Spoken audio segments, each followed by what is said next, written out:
So just a recap of what's going on today. We have today the bronze and gold matches for both men and women's single gender squad matchups here in the ARF Cup.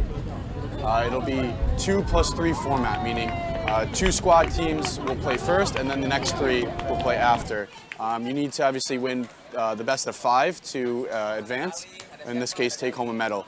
So yesterday was group stages, and for the men's side, round of 8, as well as semifinals. And then for women, it was semifinals. So today we have just the final games.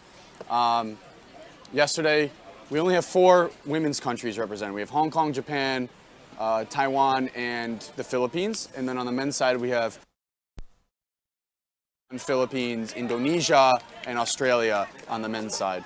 So eliminated yesterday was, so we also played, yesterday we also played the 5th place match. So as of right now, Hong Kong is in 6th place. They will end in 6th place. Japan will take 5th. Rather surprisingly, they were upset yesterday by Team Indonesia, who just, credit to the Indonesian coach, their strategy in the matchups. They knew that Japan had some good teams, but they didn't have a lot of depth. So what they did is they strategized their lineup so that they put their weaker teams against Japan's stronger teams and just kind of conceded those matchups, and then went on to win 4-1 in their other matchups. So it just goes to show that in the squad format, you can have a really solid team, but if you don't have the depth, you're not going to advance. So Japan was rather upset. The Indonesian team, you know, like I said, yesterday they didn't play in any ARF tours, so people really didn't know what to expect. So they really were the surprise team. Nobody saw them in the international stage. They didn't go to Worlds because of visa issues last year. They weren't able to make it to any of the ARF tours. So it just really was a mystery. So I think it really caught Team Japan off guard. And you know, it just goes to show that being able to scout your opponents is really an advantage. So Indonesia took advantage of that misinformation or that Japan being uninformed on their play, and was really able to squeak out the win. Not squeak out, it was pretty dominant, 4-1. And so now Indonesia will be fighting for 3rd place here against Team Philippines later today.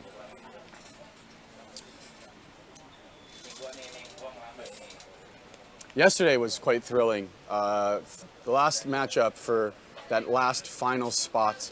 So Team Taiwan made quick work of Team Indonesia. I believe it was a 5-0.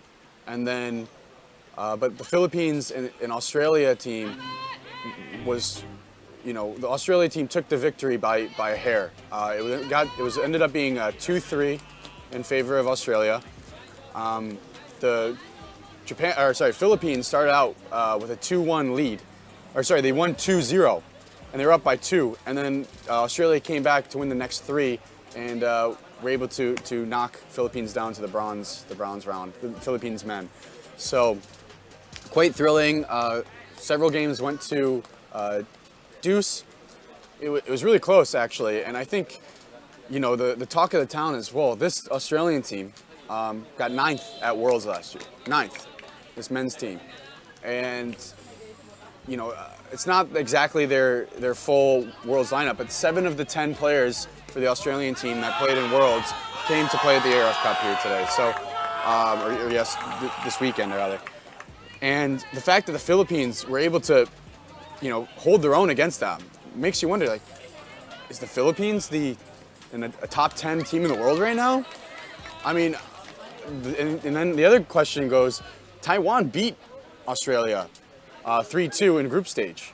So does that make Taiwan a top 10 team? I mean, we'll see in the finals for sure what shakes out, but I mean, I got to tell you, the level of play here, you know, seeing these Asian teams really grow and how hard they work and how hard they train, I would not at all be surprised to see them in the top 10 in Worlds next year in London for 2024. So, I mean, really great to see Asia really put on such a show and really, I mean, they love the sport. They love the sport. I have no doubt in my mind that in the next couple of years, Asia will be a powerhouse in this sport going forward.